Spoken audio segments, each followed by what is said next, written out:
Today we read from the Gospel of Matthew, chapter 22, verses 34 through 40. But when the Pharisees heard that he had silenced the Sadducees, they came together, and one of them, a lawyer, asked him a question to test him. "Teacher, which is the great commandment in the law?" And he said to them, "You shall love the Lord your God with all your heart, with all your soul, and with all your mind. This is the great and first commandment, and a second is like it. You shall love your neighbor as yourself. On these two commandments depend all the laws and the prophets." This is the reading of our word. Thanks be to God. We know those, right? Please. Tell me you know those. Tell me I'm not going to help man. Of everything you learned when you were a child, please tell me you remember this.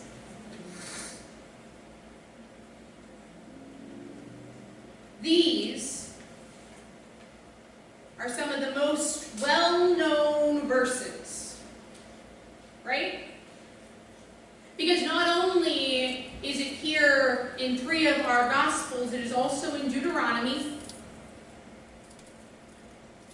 and hinted at throughout several other books of Scripture. So Jesus isn't telling them something they do not already know.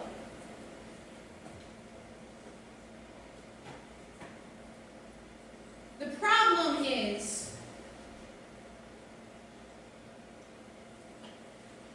that a lot of times we know something so well that we just do it. And we can't necessarily explain it, or even at some point pinpoint how we know it. I have never felt so demoralized and inefficient until I get 2nd grade math homework in front of me. And I look at it, and I go, this is, again, why I am not a teacher. Because think about it. We know 1 + 1 equals 2. And 5 times 5 is?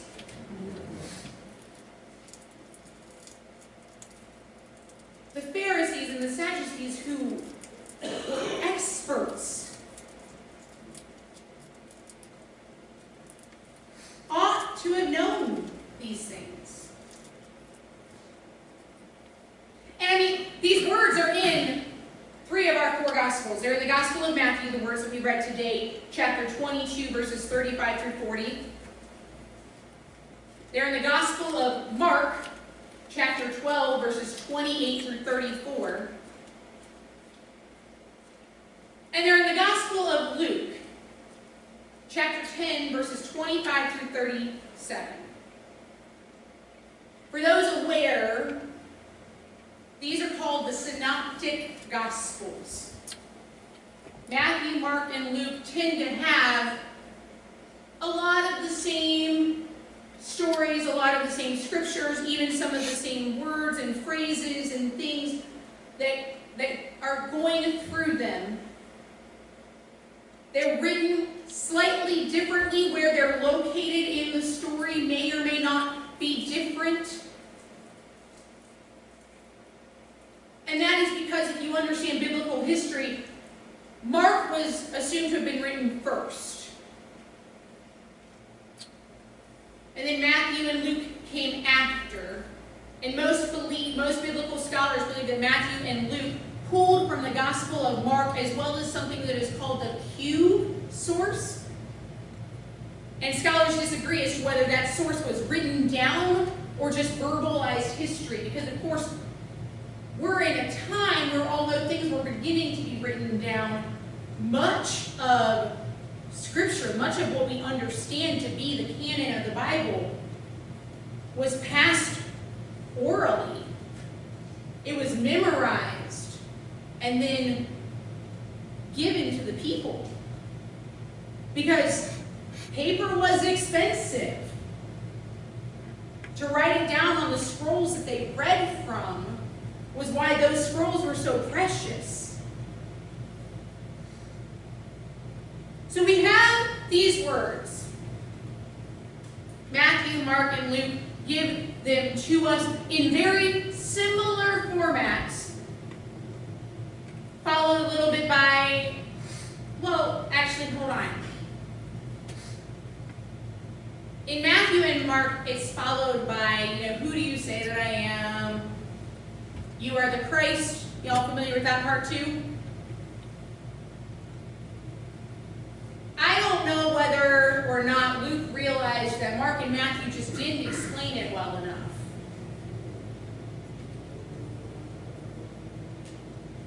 But after these words in Luke comes the story of the Good Samaritan. In fact, it is those words, and this is in the Gospel of Luke, it's the only place that you find the story, the parable of the Good Samaritan. Isn't that fascinating?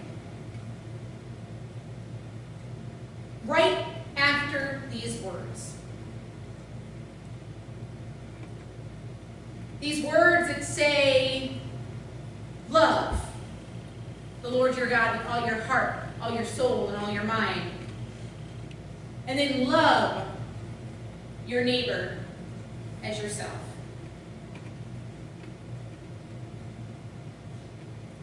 Love.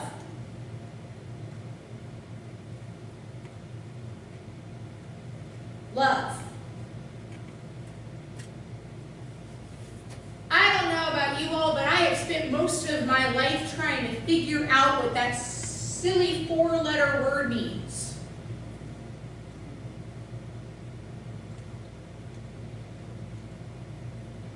What does it mean?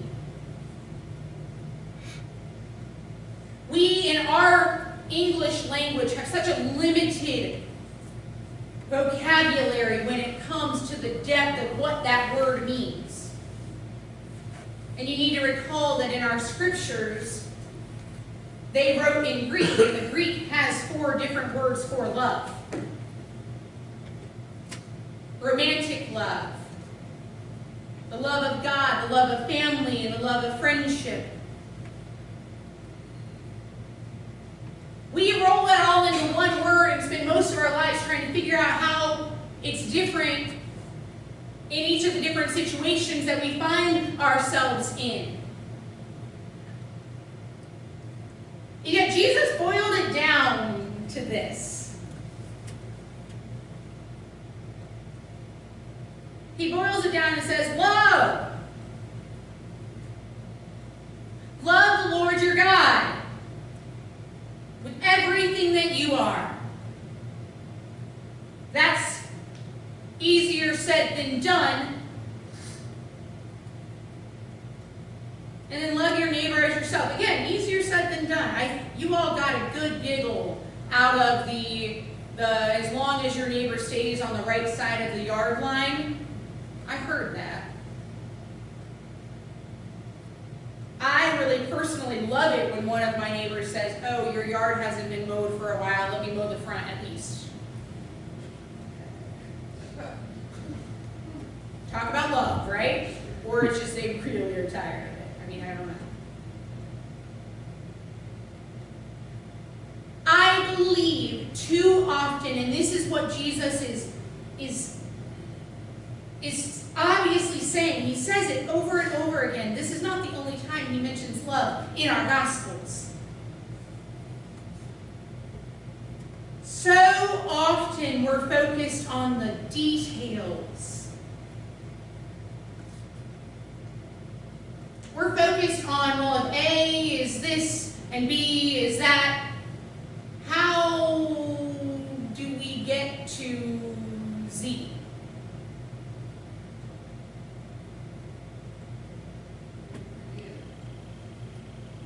We focus so much on if those parts all fit together that we forget that the entirety of the solution can have multiple equations. I.e., 9 plus 1 equals 10, right? But so do 5 plus 5, 7 plus 3, 8 plus 2. There's a lot of them, right? So we worry too much about which number we're picking. We forget that all that matters is we need to get to 10. If we worry too much about how we are doing something, we forget the core of the solution, and that is love. That's the reason Jesus sits there and goes, hey, wait.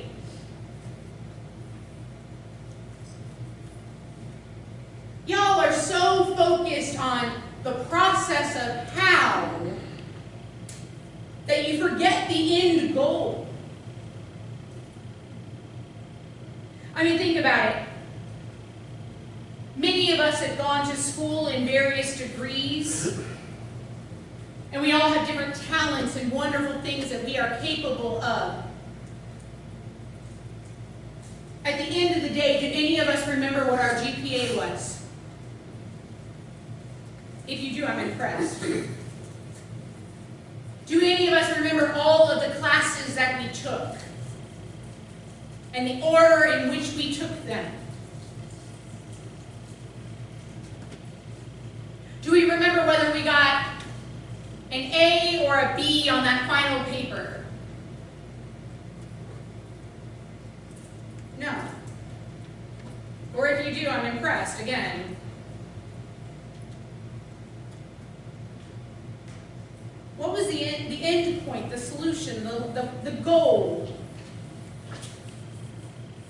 We're going to come at it in different ways. When we consider the greatest commandment, loving the Lord with all your heart, all your soul, and all your mind, can be a struggle for some at different points in their lives.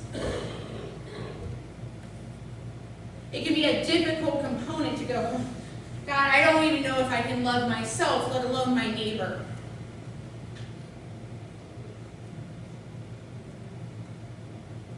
Yet here we are as people of faith.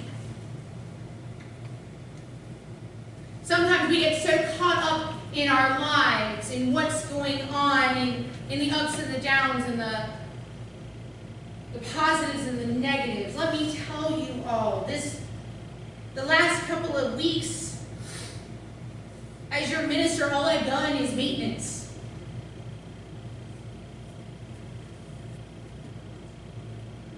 Plumbing, things I did not know how to do. Phone calls and things, and yet there's a recognition in this process, in getting the space ready and doing those things and making sure that we communicate everything going on in that building to the youngest and the oldest and everyone in between. For if we love God, heart, body, mind, and soul as a church, if we focus on that love of God, then everything that we do goes through that filter. It goes through the solution of love.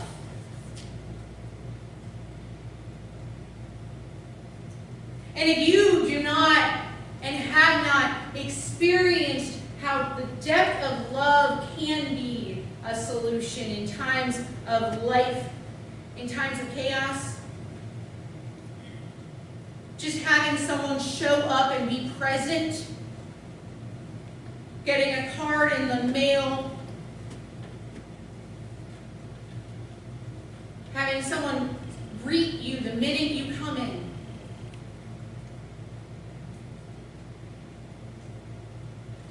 How it happens is irrelevant. Some weeks will be better than others. Some days will be better than others. Yet Christ tells us to love.